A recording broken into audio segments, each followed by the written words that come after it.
यकीनन ऐसा तो होता ही है कि अगर आप सफल हो जाते हैं तो दुनिया बदल जाती है।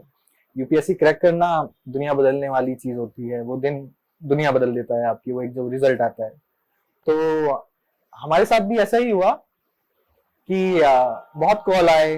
जिन इंसान ने कभी बात नहीं की थी 10-10 20-20 सालों में, उस तक का कॉल आया और मिलने की इच्छाएं आई कि हम मिलना चाहते हैं एक बार। और ऐसी कई चीजें हुई जो हमें पता था कि होंगी, क्योंकि ये सफलता तो साथ लेके आती है। Fame has its own glory and its own drawbacks. तो मुझे लगता है कि बदलाव तो आया है। वो सभी लोग जो पहले विश्वास नहीं रखते थे मुझमें, या जिन्होंने मुझे संसाधन देने से मना कर दिया था, उन सभी ने कई हद तक माफी भी मांगी। और सबसे पहले वही आगे रहे कतार में शुभकामनाएं देने के लिए। तो ये परिवर्तन तो बहुत बड़ा आया है, लेकिन इस परिवर्तन की एक वजह सिर्फ और सिर्फ ये है कि जिस पद पे मैं आज हूं, वो पद में पावर है, मुझ में पावर नहीं है।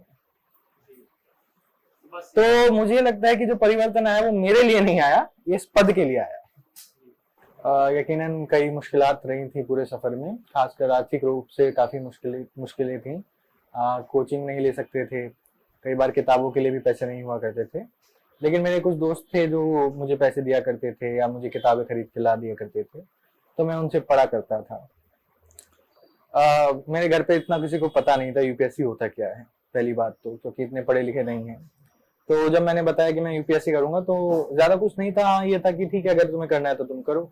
मेरे लिए मेरी पढ़ाई सबसे जरूरी थी और मैं सिर्फ पढ़ा करता था। मैं ये नहीं देखता था कि घर में कौन किस तरह से घर चला रहा है, क्योंकि जब से मैंने अपनी प्रिपरेशन शुरू करी है तब से मैं खुद को खुद ही सस्टेन कर रहा था, अपने इंजीनियरिंग लाइफ से भी।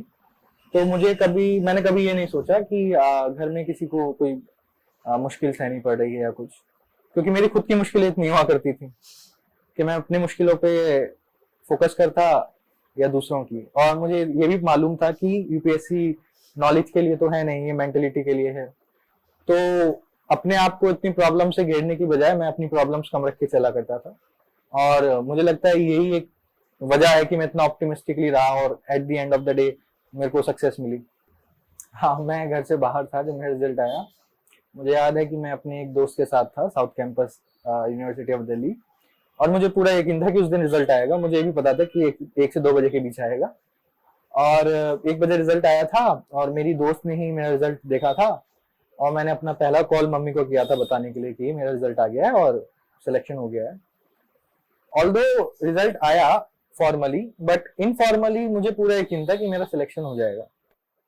यकीनन ये तो एक ह्यूमन नेचर है कि आप चाहे कितनी मेहनत कर लें, एक ना एक बार तो खुद पे संदेह होता ही है कि क्या इस मेहनत का कोई फल होगा या नहीं। मैं क्या, बल्कि जो ऑल इंडिया रैंक 1 है वो भी ऐसी है। हम सब ऐसे ही हैं और हम फेल भी हो चुके हैं, तभी हमें सक्सेस मिली। तो हताशा हुआ करती थी। मुझे याद है मेंस की प्रिपरेशन के दौरान मेरे एक टेस्ट में बहुत कम मार्क्स आए थे, तो मैं बहुत डिमोटिवेट हो गया था। मुझे लगा था कि मैं तो निकाल ही नहीं सकता। पूरे इंडिया के सबसे टॉपर लोग प्रीलिम्स क्रैक करके मेंस लिख रहे हैं, अगर मेरे इतने कम मार्क्स आ रहे हैं तो कोई चांस ही नहीं है कि मैं यूपीएससी निकाल लूँ। तो हताशाएं तो रहा करती थी, लेकिन 2-3 चीजें थी जो they kept me going on. और ये मैं बाकी एस्पिरेंट से भी कहना चाहूंगा कि अगर आपको कभी ये लगता है कि आप नहीं कर सकते, तो आप सोचिए कि आपने ये शुरू क्यों किया था, क्या वजह थी कि आपने सफर शुरू किया था। और जब आप उस रीजन के बारे में सोचेंगे तो आपको यकीनन दोबारा से वो मोटिवेशन मिलेगी कि आप उसको कंटिन्यू रखें। तो मैंने शुरू किया था क्योंकि मैंने अपने एक दोस्त से वादा किया था कि मैं करूंगा। और मैं जब भी हताश हुआ करता था, मैं याद किया करता था कि अगर मैंने वादा पूरा नहीं किया तो मैं आंखें कैसे मिलाऊंगा। तो मैंने अपनी तरफ से पूरा देने की कोशिश की। और कभी ऐसा लगता था कि जैसे मैंने बताया कि मैं सही नहीं कर रहा हूँ या फिर मैं नहीं कर पाऊंगा, तो मैं सोचा करता था कि मुझसे भी बुरा है कोई, मुझसे भी बुरी परिस्थिति में कोई है, जब वो कर सकता है तो मैं क्यों नहीं कर सकता। तो I used to take example from my surrounding, कि मेरे आसपास में जो भी लोग मुझसे ज्यादा संघर्षरत हैं और फिर भी कर पा रहे हैं, तो मैं तो कर ही सकता हूँ। तो मैं ये सोचा करता था।